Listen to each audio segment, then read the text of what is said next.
Good morning, everyone, and welcome to today's presentation. I'm excited to have you here as we explore the important topic of health planning. Today, we'll be focusing on health committees and their role in the health system. We'll cover what health committees are, why they are essential, and how they contribute to effective health planning. So, let's get started and dive into this fascinating subject. Welcome to this section, where we explore the crucial role of health planning. As many of you know, health planning is an essential part of the broader national socio-economic planning process in India. It's not just about healthcare, it's about shaping a healthier, more productive society. Over time, various health committees have been established to guide and improve this process. These committees were tasked with reviewing the current health situation across the country and making recommendations for future actions. Their insights have been instrumental in shaping our public health policies. In fact, the brief recommendations from these committees mark significant milestones in the history of public health in India. They reflect our ongoing commitment to improving health outcomes and ensuring a systematic approach to health development. This historical perspective helps us understand how our health planning has evolved into what it is today. Let's take a look at some of the key health committees that have played a significant role over the years. First, we have the Bhore Committee in 1946, which was one of the earliest efforts to assess and improve health services in India. Then, we moved to the Mudaliar Committee of 1962, which focused on health planning and resource allocation. The Chadha Committee in 1963 continued these efforts, emphasizing health infrastructure. Next, the Mukherjee Committees of 1965 and 1966 built upon this work by further analyzing health system reforms. The Jungalwala Committee of 1967 was important in addressing rural health issues. Moving into the 1970s, we have the Kartar Singh Committee in 1973, which looked at health policies, followed by the Srivastava Committee in 1975 that emphasized community health programs. In 1977, the Rural Health Scheme was introduced to improve healthcare in rural areas.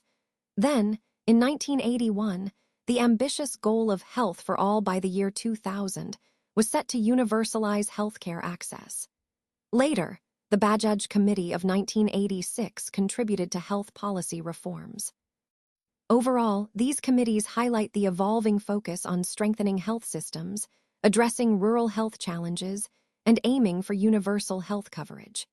They form the foundation upon which current health policies are built, connecting past efforts to our present goals. Let's talk about the Bhore Committee, which holds a significant place in the history of health planning in India.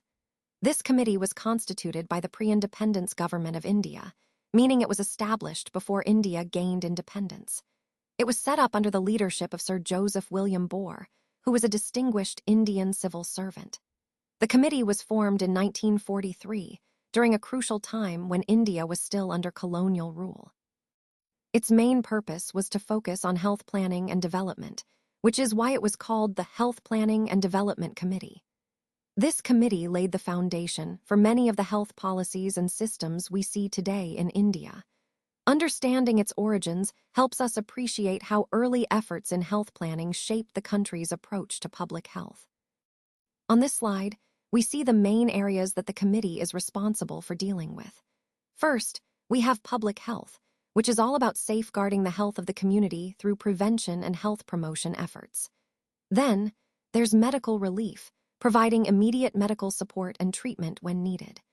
The professional education part focuses on training and developing health professionals to ensure they are well equipped to serve the public. Medical research plays a crucial role here as well, as it helps us discover new treatments and improve existing ones. Industrial health is another key area, addressing health issues related to workplace environments and ensuring safe working conditions. Altogether, these focus areas highlight the comprehensive approach the committee takes to improve health outcomes across different sectors, aligning with our overall goal of promoting well-being and health security for everyone. Now, let's take a closer look at the committees that were considered for this initiative. We have three main groups involved. First, there are the directors of public health institutions, and there are three of them. These are key figures because they oversee public health at the institutional level and bring valuable administrative insights. Next, we have 4 public health specialists. These experts contribute specialized knowledge and practical experience to ensure our strategies are grounded in solid scientific understanding.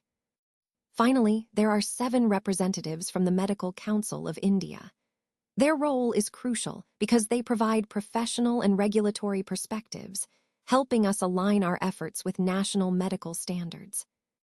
Altogether, these committees represent a diverse mix of leadership, expertise, and regulatory oversight, which is essential for shaping a comprehensive and effective public health approach.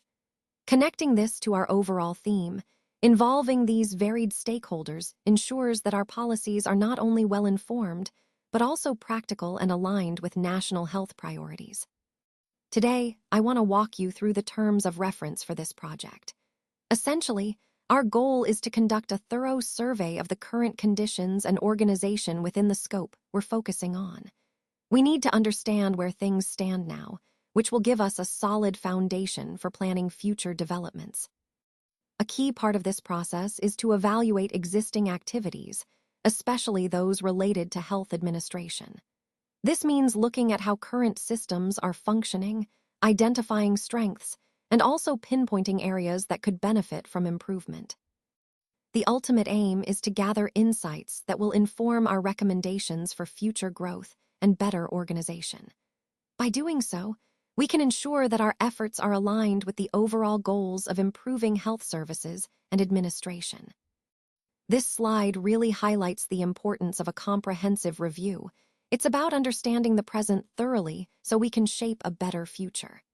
The date, 11/21/2024, reminds us of the timeline, emphasizing that this is a current and ongoing initiative.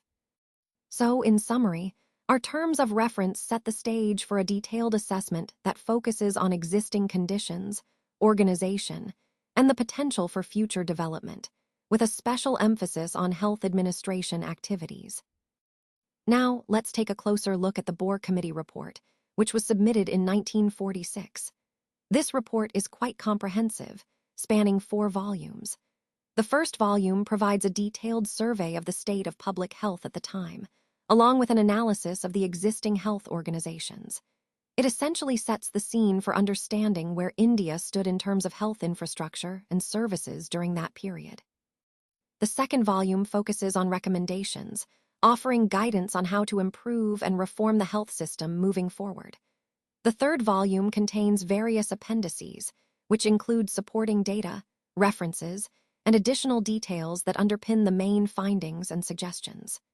Finally, the fourth volume is a summary, distilling the key points and proposals for easier reference. This report was a significant milestone because it laid the groundwork for future health policies and reforms.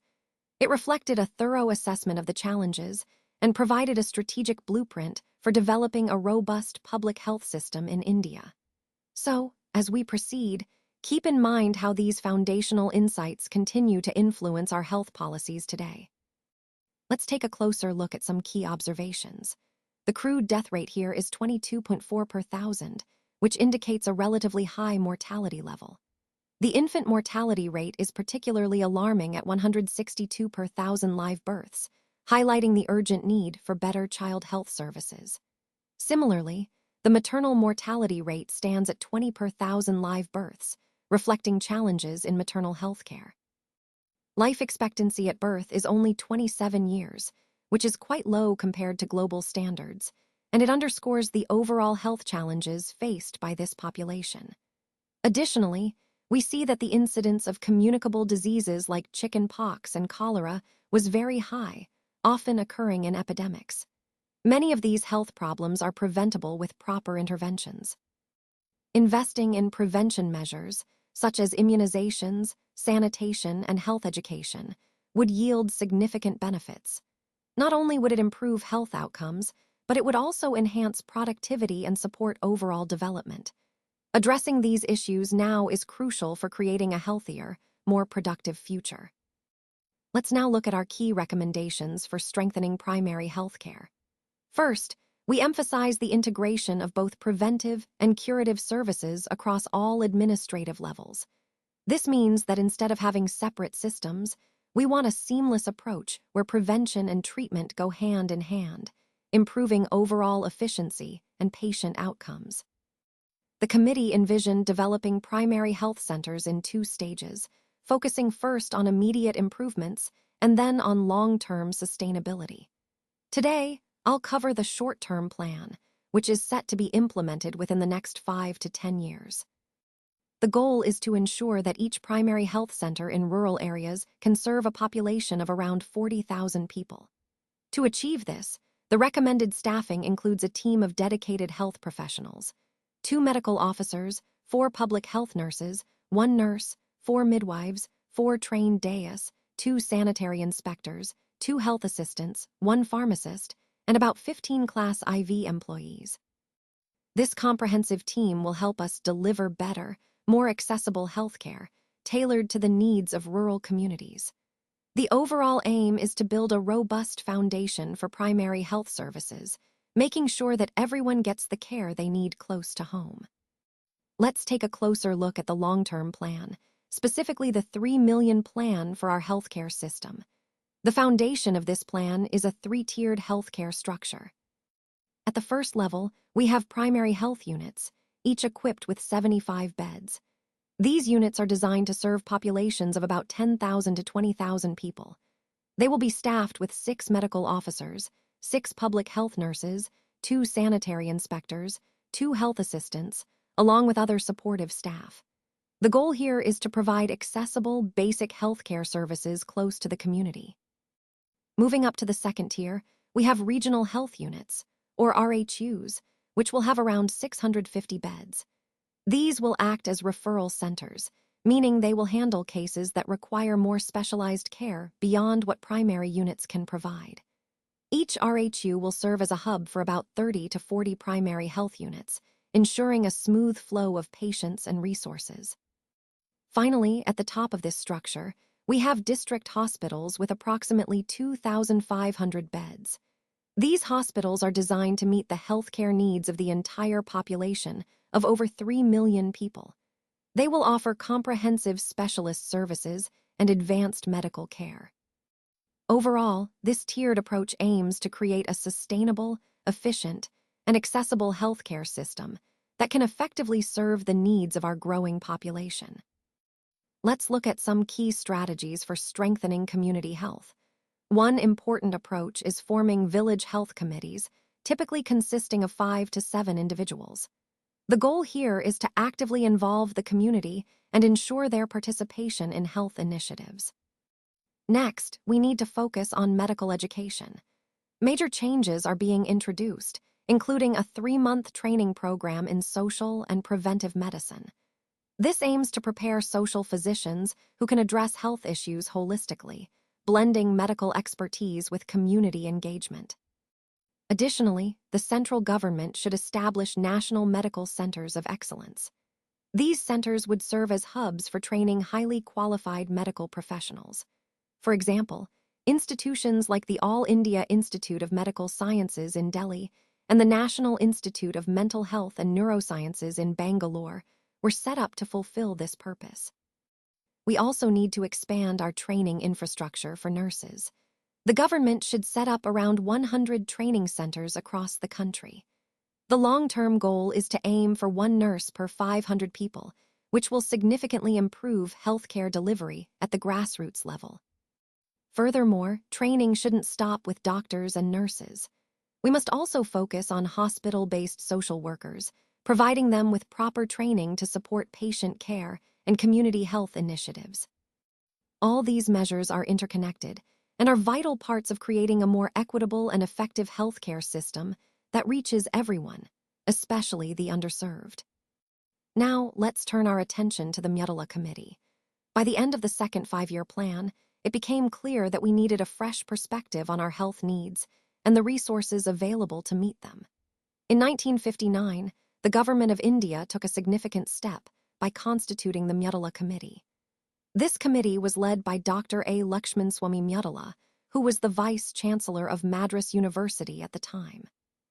The main purpose of this committee was to conduct a comprehensive health survey and to help with planning for better health services across the country. This initiative marked an important move towards understanding and addressing our health challenges systematically, linking directly to our broader theme of health development and planning. Now, let's take a closer look at the terms of reference for this assessment. Essentially, this involves evaluating the progress in medical relief and public health since the time of the Bhore Committee's report. The Bhore Committee, as many of you know, was a pivotal point in shaping health policy in the country. Our assessment aims to see what has been accomplished and where we need to improve. Next, we review the outcomes of the first and second five-year plans related to health projects. These plans laid down the foundation for many health initiatives, and understanding their successes and shortcomings helps us shape future strategies. Finally, a key part of our terms of reference is to formulate recommendations for the future health development of the country. These suggestions will guide policies and actions moving forward, ensuring our health system continues to evolve effectively. All of these points are interconnected, as they collectively aim to improve public health outcomes and ensure that our health initiatives are aligned with the country's long-term development goals. Let's take a closer look at some key observations. First, we see that basic health facilities have not reached at least half of the population in the country. This means that a significant portion of people still lack access to essential healthcare services. Additionally, there is a notable misdistribution of hospitals and beds, which favors urban areas. Essentially, this results in rural populations being underserved, highlighting a stark inequality in healthcare infrastructure. When we examine the quality of services provided by primary health centers, or PHCs, the situation is quite concerning. The services are grossly inadequate, with many centers functioning poorly. There is often a lack of a proper referral system, which is crucial for ensuring patients get the specialized care they need. Moreover, PHCs face gross understaffing due to insufficient resources. This makes it even more challenging to deliver effective healthcare. These issues tie into the broader theme of healthcare inequality and the urgent need for reforms to ensure better access, distribution, and quality of health services across the entire nation. Let's look at some key recommendations moving forward. First, we should focus on consolidating the progress we've made during the first 2 five-year plans. This means building on what's already been achieved to ensure sustainability and further development. Next, strengthening district hospitals is crucial. We want to equip them with specialist services so they can serve as central hubs for regional healthcare delivery. This way, patients in the region can access specialized care more easily and efficiently. Finally, establishing regional organizations in each state can really improve our management structure. These organizations would sit between the headquarters and the districts and would be led by regional deputy or assistant directors. They would oversee 2 to 3 district medical and health officers, creating a more organized and responsive system. All of these steps are about creating a stronger, more integrated healthcare network that can better serve our communities and adapt to future needs. Let's go through some key recommendations to improve our primary healthcare system. First, it's important to set a limit on the population served by each primary health center, ideally not more than 40,000 people. This helps ensure that healthcare providers can give more personalized and effective care to each individual. Next, we need to focus on enhancing the quality of healthcare services provided by these centers. Improving quality means better patient outcomes and more trust in our health system. Another vital point is the integration of medical and health services, a recommendation originally put forward by the Bhore Committee. This integration aims to create a more seamless, comprehensive approach to healthcare, breaking down barriers between different services and providers. Finally, there's a suggestion to establish an All India Health Service, modeled after the Indian Administrative Service. This would help create a dedicated, specialized cadre of health professionals who are well-trained and capable of managing the complexities of our healthcare needs across the country. Putting all these recommendations together, the goal is to strengthen our primary healthcare infrastructure, making it more accessible, efficient, and of higher quality for everyone. Now, let's move on to the Chadha Committee, also known as the Special Committee on the Preparation of Entry of the National Malaria Eradication Program into the maintenance phase. This committee played a crucial role in overseeing how we transition from active eradication efforts to maintaining malaria control. It was composed of health administrators and malariologists who carefully reviewed the entire maintenance phase of the program to ensure sustainability and effectiveness. The committee was constituted in 1963 by the Government of India, highlighting the government's commitment to malaria control. It was under the leadership of Dr. M.S. Chadha, who was then the Director General of Health Services. This committee's work was essential in shaping the strategies that help us sustain our gains in malaria eradication over the long term. Now, let's move on to the terms of reference for the committee. Essentially, this means that the committee needs to thoroughly examine the requirements related to the PHC, or primary health centers. They should look into the planning aspects and identify the necessary priorities, especially considering what's needed during the maintenance phase of the malaria eradication program.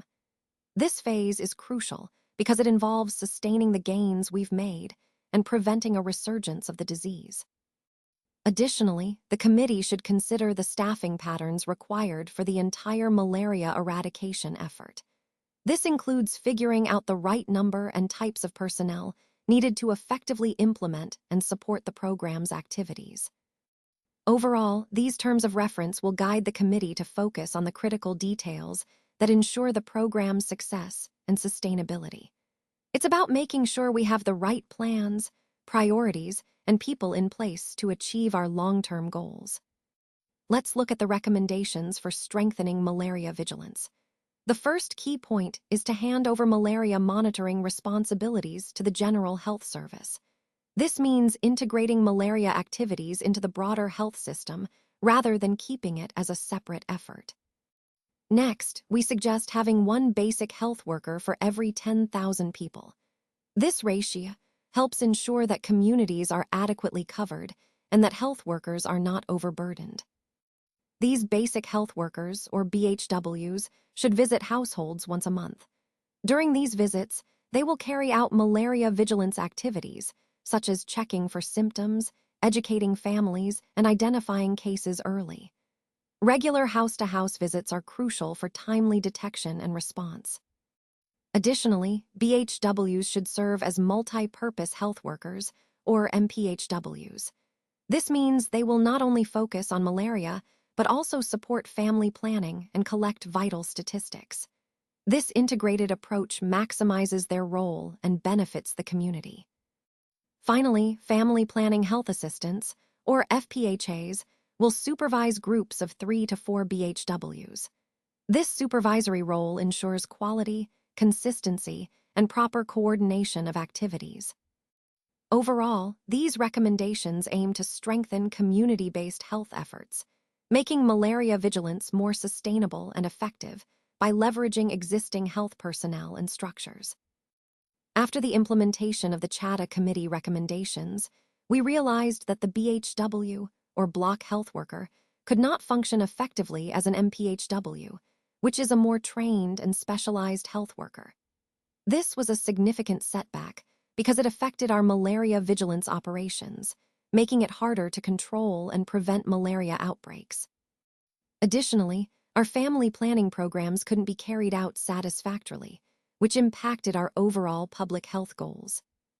In response to these challenges, the Central Health Council met in Madras in 1965 to address the situation. This council was constituted to review and strategize on improving community health services. It was headed by Sri Mukherjee, who was the Secretary of the Ministry of Health and Family Planning at the time. His leadership was crucial in guiding the next steps to strengthen our health initiatives and ensure better implementation of programs across the country. Let's look at some key recommendations to improve our approach. First, we should delink malaria from family planning efforts. By doing this, we ensure that family planning receives the full, undivided attention of our health staff, which is crucial for effective service delivery. Next, we need to revise our family planning strategy. A major step here is to appoint dedicated staff specifically for family planning activities.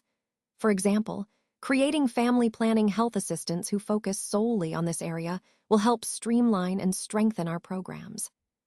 Additionally, we should make better use of our existing resources. BHW, or auxiliary health workers, can be utilized as MPWs, medical public workers, for providing general healthcare services. This allows us to optimize staffing and ensure that specialized family planning personnel are focused where they're most needed. Finally, the family planning health assistants should be tasked exclusively with family planning work. They shouldn't have to supervise other activities, which allows them to concentrate fully on their core responsibilities. Overall, these recommendations aim to make our programs more targeted, efficient, and ultimately more effective in achieving our health goals. In 1966, during the 13th meeting of the Central Council of Health held in Bangalore, a significant development took place. The Council recognized that the states were finding it challenging to manage the maintenance phase of various health programs, including malaria, smallpox, leprosy, family planning, and trachoma. To address these difficulties, the Government of India formed the Mukherjee Committee in 1966. This committee was headed by Sri B. Mukherjee, who was the Union Health Secretary at the time. The formation of this committee marked an important step in strengthening our health initiatives and ensuring better management during the maintenance phase of these programs. It highlights the ongoing efforts to improve public health infrastructure and sustainability across the country. Let's discuss the key recommendations for strengthening our healthcare outreach. First, we suggest appointing basic health workers, or BHWs, at a ratio of 1 for every 10,000 people in rural areas. This ensures adequate coverage without overburdening each worker. In urban settings, especially in slum areas, we recommend 1 BHW for every 15,000 residents to address the unique challenges there. Additionally, to maintain quality and coordination, we advise appointing 1 health inspector to supervise every 4 BHWs. This creates a clear supervisory structure. Similarly, for maternal and child health services, 1 health visitor should oversee the work of 4 auxiliary nurse midwives, ensuring consistent service delivery. A critical aspect of our strategy is making family planning a vertical program. This means setting clear targets for contraceptive distribution and sterilizations, which helps us measure progress and focus efforts. Providing incentives to those who accept contraceptives or sterilization can significantly improve acceptance and participation. We also emphasize establishing a strong administrative machinery, extending from the central level all the way down to the block level. This ensures that policies and programs are effectively implemented and monitored at every stage. To support this, at the district headquarters, appointing a nursing supervisor will help oversee nursing services and maintain standards. Together, these recommendations aim to create a robust, well-organized healthcare system that reaches even the most underserved populations and effectively addresses family planning needs.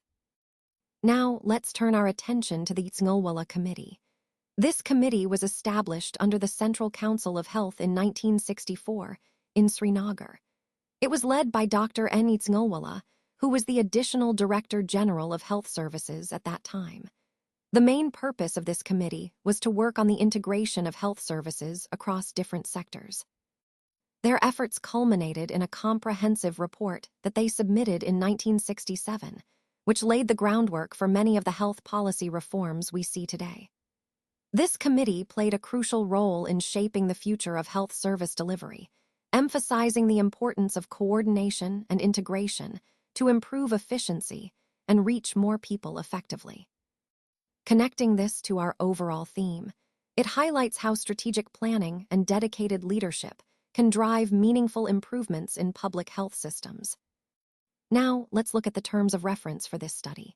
The main goal here is to understand the problems faced by our health services. One key aspect is the elimination of private practice, which can sometimes create disparities or fragmentation in care. We want to emphasize the importance of providing integrated services that cover curative, promotive, and preventive aspects. These services should be available at all levels of the health system, from the highest to the lowest. This integrated approach is crucial because it ensures a unified, comprehensive way of addressing health issues, rather than tackling each problem separately or in isolation. Instead of segmenting care into different problems that may not connect well, we aim for a holistic approach that addresses the whole person and their overall health needs. By focusing on these principles, we can build a more efficient, accessible, and effective health system that truly meets the needs of the community. Let's talk about some key recommendations to improve our healthcare system. First, establishing a uniform cadre of health workers is essential. This means creating a standardized structure so that everyone knows their roles and responsibilities clearly. Next, we should aim for common seniority across all health personnel, which helps promote fairness and clarity in career progression. Recognition of extra qualifications is also important. When a health worker gains additional skills, they should be acknowledged appropriately. Another critical point is sanctioning equal pay for equal work, ensuring that everyone doing similar tasks receives fair compensation. For specialized work, there should be additional pay to acknowledge the expertise involved. Improving working conditions for government doctors is vital. Providing good facilities and support helps retain talented professionals and improves patient care. Finally, we need to ban private practice by government doctors. This is crucial to avoid conflicts of interest and ensure that public health services remain accessible and equitable for everyone. All these steps are interconnected and aim to strengthen our healthcare system, making it more fair, transparent, and efficient. Today, I will talk about the Kartar Singh Committee of 1973. This committee is officially known as the Committee on Multi-Purpose Workers under Health and Family Planning. In 1972, the government of India took a significant step by constituting this committee, appointing Kartar Singh, who was the additional secretary in the Ministry of Health and Family Planning, as its head. The purpose of this committee was to evaluate and improve the roles of multi-purpose health workers, which are crucial in extending healthcare services at the grassroots level. What makes this committee particularly important is that its report is considered a milestone in the history of public health nursing service administration. This means that their recommendations helped shape the future of how community health services and nursing care are organized and delivered across the country. So, essentially, the Kartar Singh Committee played a pivotal role in strengthening primary health care and ensuring that health workers are better equipped to serve the community. Today, we'll be discussing the terms of reference for our study. First, we want to examine the structure for integrated services at both the peripheral and supervisory levels. This means looking at how different service components are organized and connected across various levels of the system. Next, we'll assess the feasibility of having multi-purpose workers in the field. These workers would be trained to handle multiple roles, which could improve efficiency and coverage, especially in remote areas. We'll also explore the training requirements for such workers. It's important to identify what skills and knowledge they need to effectively perform their diverse responsibilities. Finally, we'll look into the utilization of mobile services operating in the field. Mobile services have the potential to enhance access and delivery, so understanding how best to leverage these tools will be a key part of our study. Overall, these points aim to strengthen the integration and efficiency of our service delivery system, ensuring we meet the needs of the communities we serve. Let's go through the key recommendations outlined on this slide. First, we suggest replacing ANMs with female health workers. This change aims to better align personnel with community needs and improve outreach. Next, the basic health workers, malaria surveillance workers, vaccinators, health education assistants for trachoma, and FPHA should be replaced by male health workers. This gender-specific staffing can help address cultural sensitivities and ensure more effective service delivery. Regarding the healthcare infrastructure, we propose one primary health center, or PHC, for every 50,000 people. Each of these PHCs would oversee 16 subcenters, with each subcenter serving about 3,000 residents. At each subcenter, there should be one male and one female multi-purpose worker, or MPW. This ensures gender-balanced staffing to meet diverse community needs. In terms of supervision, female health supervisors should oversee 3 to 4 female MPWs, while male health supervisors should oversee 3 to 4 male MPWs. This structure promotes effective supervision tailored to gender-specific roles.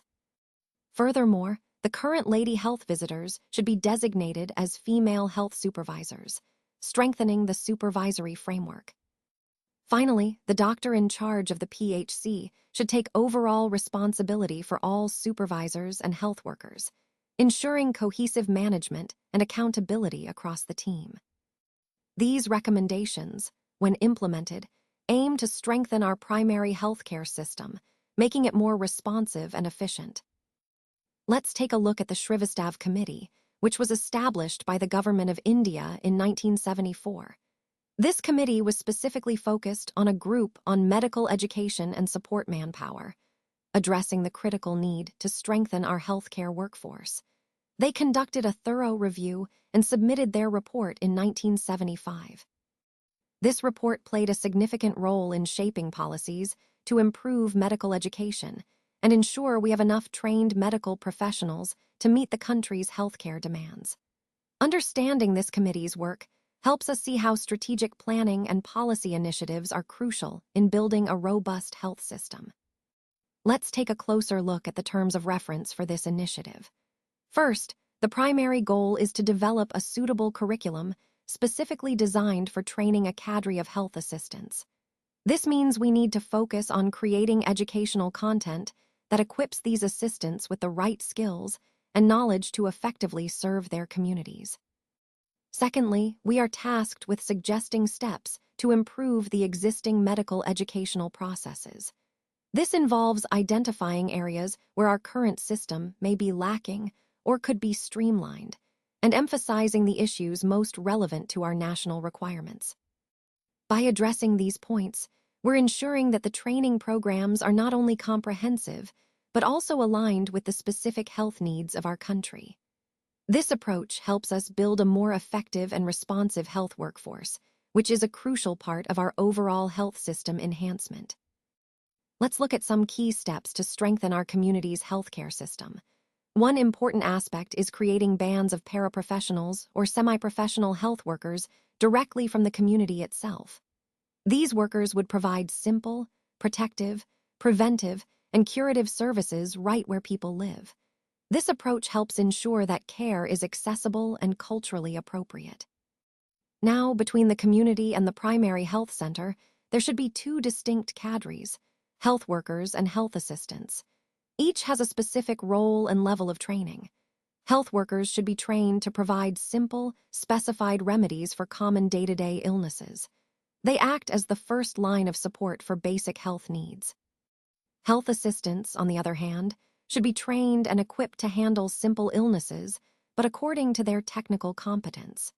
This layered approach ensures that the right level of expertise is applied to different health issues, making the system more efficient and effective. Finally, to support these efforts, we should establish a medical and health education commission. This body would be responsible for planning and implementing reforms needed in health and medical education, similar to how the University Grants Commission operates. This will help build a sustainable, well-trained health workforce at the community level. All of these steps are about empowering communities, improving access, and building a resilient health system that can meet local needs effectively. Let's talk about the Rural Health Scheme, which was a significant step forward in our healthcare development. The key recommendation from the Srivastava Committee was that primary health care should be delivered right within the community. This means that instead of people having to travel long distances to reach hospitals or clinics, basic health services should be available locally. To achieve this, the committee emphasized training specific workers from within the community itself. These trained community health workers would be responsible for providing essential health services, health education, and basic preventive care. The idea was to empower the community by placing health in their own hands, making healthcare more accessible and responsive to local needs. The government accepted these core recommendations, recognizing their importance.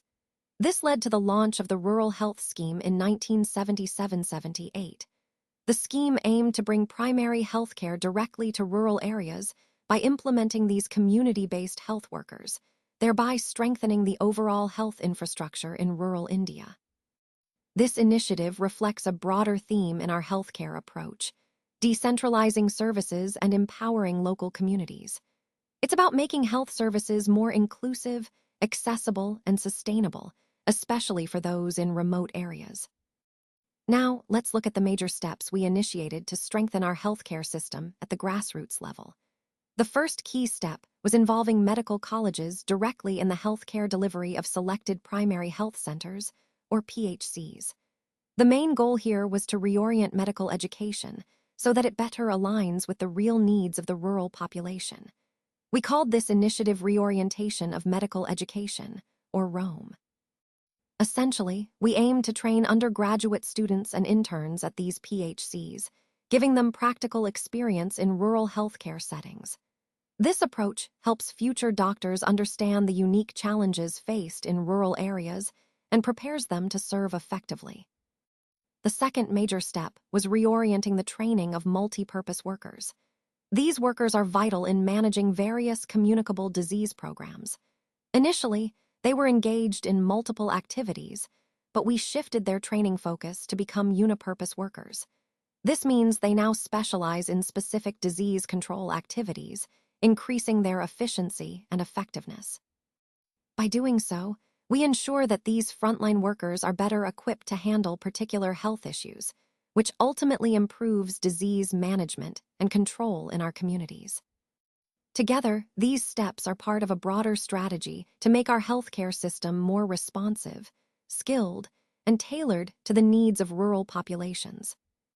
In 1980, a dedicated working group on health was established by the Planning Commission. The main goal was to set clear, programmatic targets for achieving health for all by the year 2000. To lead this effort, the Secretary of the Ministry of Health and Family Welfare was appointed as the chairman. Their task was to identify specific health objectives and develop strategies aligned with this vision. They also needed to outline relevant programs within the framework of the Sixth Five-Year Plan. This initiative was a significant step towards universal health coverage, emphasizing a comprehensive approach to improving health outcomes across the country.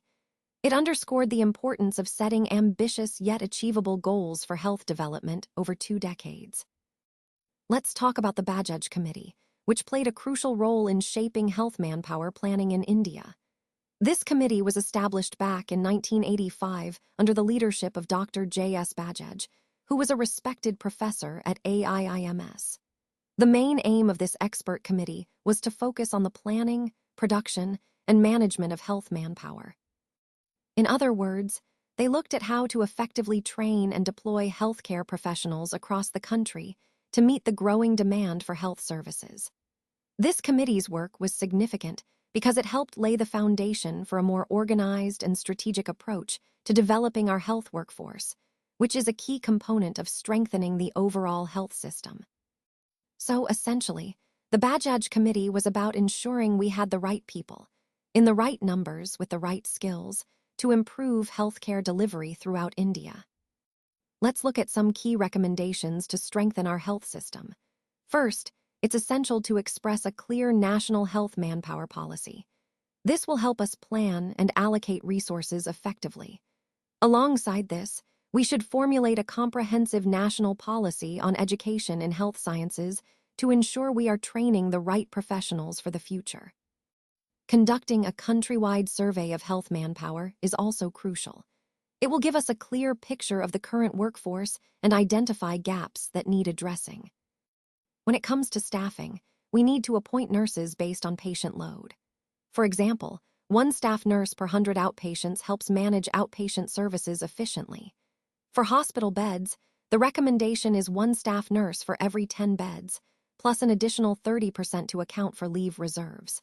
Similarly, for ward sisters, the ratio should be 1 per 25 beds, again with an extra 30% for leave. For larger hospitals with 200 beds or more, we should have at least 1 nurse supervisor or ward sister to oversee the nursing staff. These recommendations are about creating a balanced, well-organized approach to health manpower that supports quality care and sustainable staffing. They tie directly into our overall goal of improving healthcare delivery across the country. Let's talk about some important steps we can take to upgrade and improve our medical and health educational infrastructure and technology. Enhancing these areas is crucial for ensuring quality healthcare and training skilled professionals. In rural areas, a key initiative is to establish a community health center for every 1 lakh, or 100,000, people. This ensures accessible healthcare services for those living outside urban centers, bridging the gap in healthcare delivery.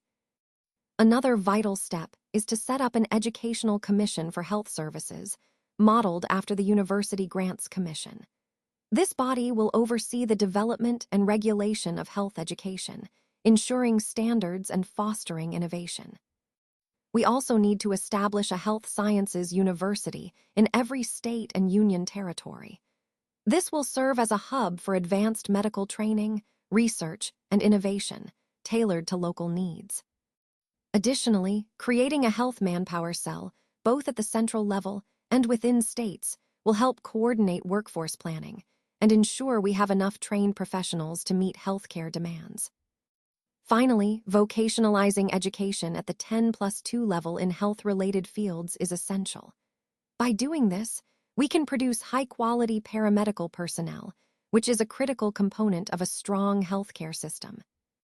All of these measures together will support a more robust, accessible, and high-quality healthcare infrastructure, aligning with our broader goal of better health for all. Let's take a moment to review the sources that have informed this presentation. First, we have Park's Textbook of Preventive and Social Medicine, 21st edition, published by Banarasidas Banat in Jabalpur in 2010, specifically pages 812 to 814. This book is a cornerstone in understanding preventive medicine and social health practices. Next, Kamalam's Essentials in Community Health Nursing Practice, first edition published in 2008 by J.P. Brothers in New Delhi, covers essential aspects of community health nursing, particularly pages 3 to 10 and 12 to 15. This text helps us grasp the practical applications of community health principles in nursing. Finally, B.T. Basavanthapa's Community Health Nursing, also first edition from 2008 by J.P. Brothers in Mumbai, provides further insights, especially on pages 10 to 12, reinforcing the foundational concepts we've discussed. These references are vital because they anchor our understanding in authoritative literature, ensuring that our approach aligns with established standards and practices in community health and preventive medicine. They also serve as valuable resources for further reading and deeper exploration of the topics we've covered today. Thank you so much for your time and attention today.